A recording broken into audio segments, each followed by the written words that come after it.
After my wife died, I fell in love again. In my kitchen, I saw my new girlfriend and best friend having a good time. But while she was away, I had him arrested. Like my wife, Rachel, I grew up in a big town with about 30,000 people. We knew each other when we were very young, maybe 6 or 7 years old, but I'm not sure. We could hardly stand to be apart. Our first date was when we were 16 years old. When we were 18, we moved to a place a few hours away to find work. We were married and had bought our first house before we turned 20. When she was 22, we learned she was going to have a boy. A big shelf unit fell on her about 5 weeks before she was supposed to go on maternity leave and crushed her. I was told that both our child and she were killed at the same time. 2 of her friends were hurt in the accident as well. One lost a leg when it had to be taken off, and the other was left disabled. The company she worked for came up with a way to cut costs. Picked not to replace the old shelves that were marked as dangerous. I still haven't forgiven the CEOs and management team that made that choice because they killed our future child and cut off the love of my life. Not long after that, I was told I had a choice about what her boss called compensation, but I called it blood money they tried to settle out of court so that they wouldn't have to go to court. But I wanted to get their blood.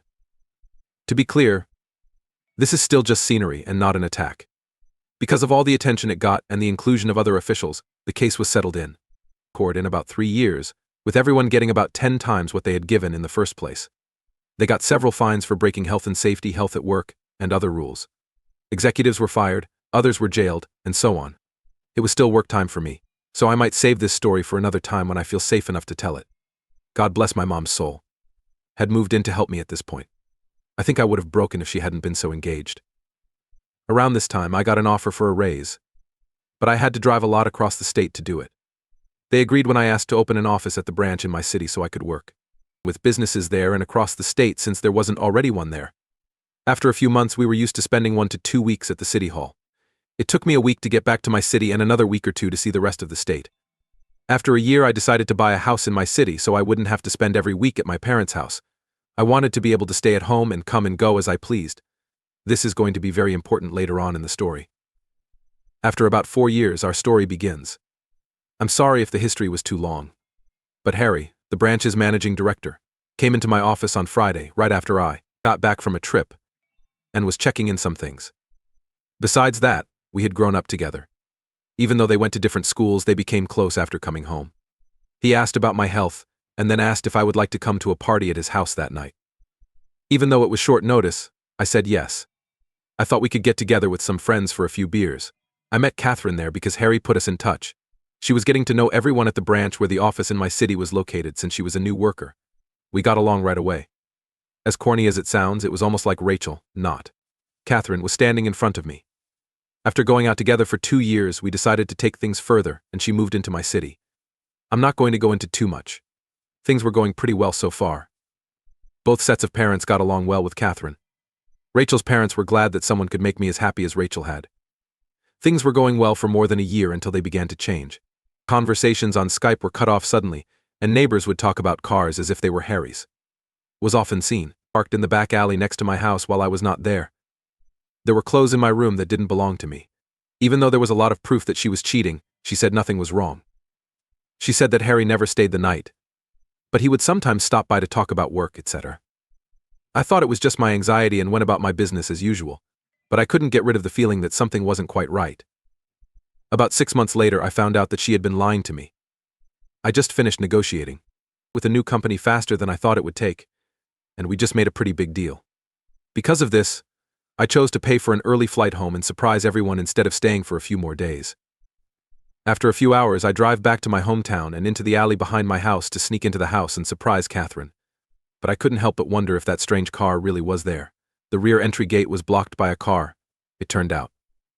Before I realized it was Harry's car, I was confused and thought a careless neighbor might have parked there. If not for the high hedge line I put up a few years ago to keep people out, I might have driven right by my own house. I thought it was strange that he was there at this time when I pulled up behind his car and got out. She said that he was always gone by now. As I walked toward the back of the house, I saw something that made my stomach drop. Catherine and Harry got into a big fight in my kitchen. It got cold. Stop time. My lady and a close friend of mine were making out on my kitchen island. I didn't know what to do. There were a lot of questions going through my mind. Were these dreams or real? Why were they having sex in my house? I felt down, so I turned around and walked away without anyone noticing. I was sitting in my car for what seemed like a very long time. I was crying. Not easy. But the sadness quickly turned into anger.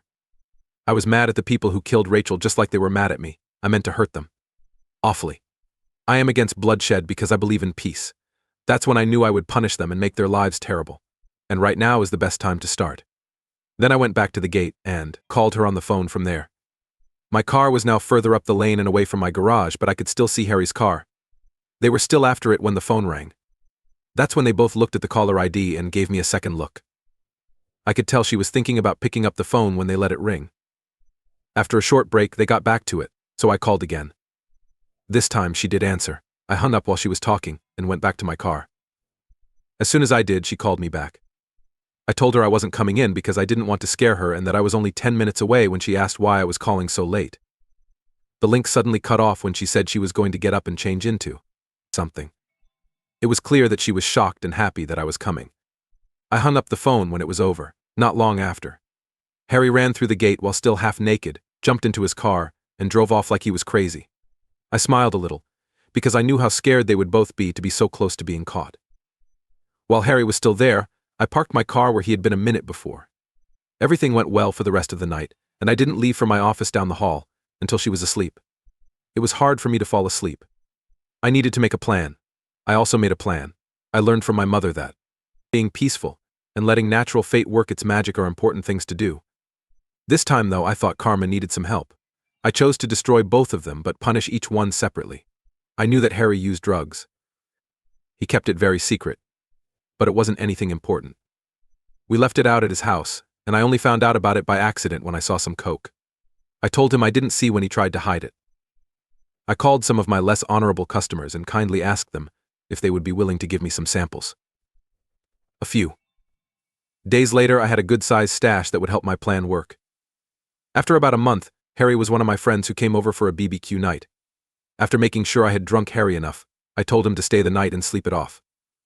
Early that morning, I took the drugs and some of my personal items and spread them out all over his car, with the biggest stash in the car. Because I was sure he wouldn't find them for a few months while the rest of my plan worked, I locked the car and went to sleep. Even though I drove him home, he was still too drunk to drive, so I left some more drugs and my own things at his house. The next day, before taking a trip back to the city, I faked a break-in by breaking the back glass of my back door into the kitchen and leaving it open. When I got off the plane, I got a lot of SMS. One was from Catherine, who was crying, and the other was from my clearly upset mother, who called the cops after seeing the back door broken open, and a police officer in the area who told me to call them. The police called me several times, but I told them I was busy and would talk to them again next week. So I wouldn't mess up the crime scene. I asked my dad to get one of the local security companies to place cameras and an alarm system after getting permission from the police. I also made plans for Catherine to stay with my parents until I got back. What a crazy thing to happen. I don't understand why someone would do this. Was how I usually felt when I got home. After I checked the area carefully, found that the things I had taken were gone, and made a police report, I had someone from the security company show Catherine and me how the cams and alarm system worked. The question I was waiting for then came up. What would happen if we didn't want people to record us? Doing business? She was a little shy when she asked this question. I did understand why she was asking, though. He told us that this was a question he was asked a lot and that we could check on our home computer to see if we wanted to do something without being watched.